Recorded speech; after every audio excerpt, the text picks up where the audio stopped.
وہ مسافر عرب کے صحرا میں اکیلا چلا جا رہا تھا۔ 8 ہجری کے زمانے میں عرب کا وہ علاقہ جہاں مکہ اور مدینہ واقع ہیں بڑا ہی خوفناک صحرا ہوا کرتا تھا، جلتا اور انسانوں کو جھلساتا ہوا رہگزار۔ ایک تو صحرا کی اپنی صعوبتیں تھیں، دوسرا خطرہ رہزنوں کا تھا۔ مسافر قافلوں کی صورت میں سفر کیا کرتے تھے، لیکن یہ مسافر اکیلا جا رہا تھا۔ وہ اعلیٰ نسل کے جنگی گھوڑے پر سوار تھا۔ اس کی ذرہ گھوڑے کی زین کے ساتھ بندھی ہوئی تھی، اس کی کمر سے تلوار لٹک رہی تھی اور اس کے ہاتھ میں برچھی تھی۔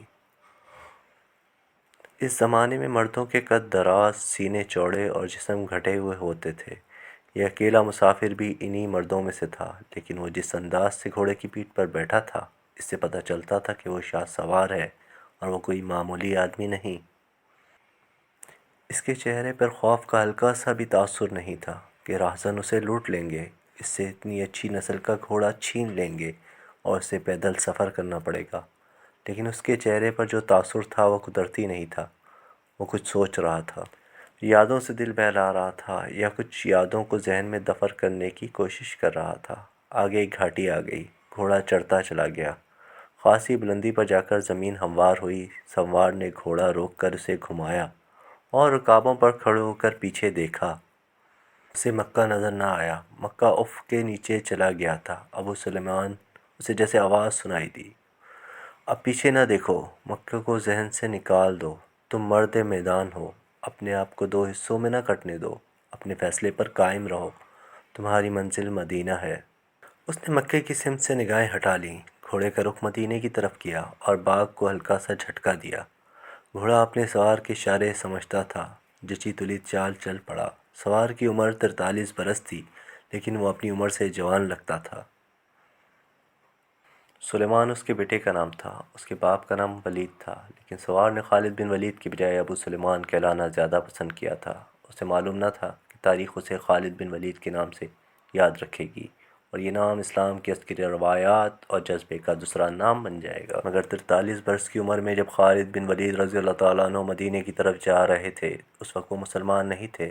چھوٹی چھوٹی جھڑپوں کے علاوہ وہ مسلمانوں کے خلاف 2 بڑی جنگیں، جنگ احد اور جنگ خندق لڑ چکے تھے۔ جب رسول کریم صلی اللہ علیہ وسلم پر 610 عیسوی بروز سوموار پہلی وحی نازل ہوئی تو اس وقت خالد رضی اللہ تعالیٰ عنہ کی عمر 24 برس۔ اس وقت تک وہ اپنے قبیلے بنو مخزوم کی عسکری قوت کے قائد بن چکے تھے۔ بنو مخزوم کا شمار قریش کے چند ایک معزز خاندانوں میں ہوتا تھا۔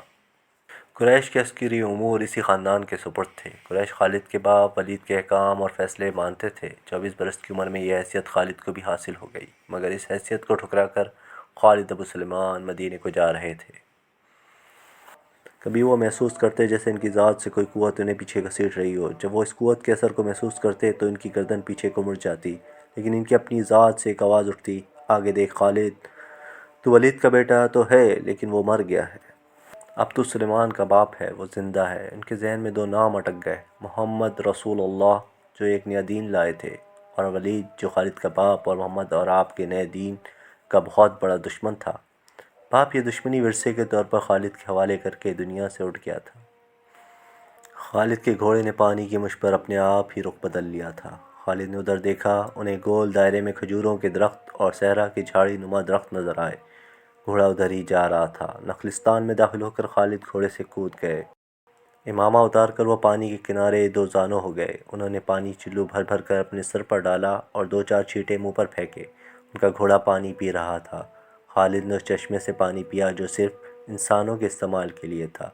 یہ چھوٹا سا ایک جنگل تھا۔ خالد نے گھوڑے کی زین اتاری اور زمین کے ساتھ بندھی ہوئی چھوٹی سی ایک دری کھول کر جھاڑی نما درختوں کے جھنڈ تلے بچھائی اور لیٹ گئے۔ خالد بن ولید رضی اللہ تعالیٰ عنہ نے کیسے جیتی بازی پلٹ دی، جاننے کے لیے دوسری قسط دیکھنا نہ بھولیں۔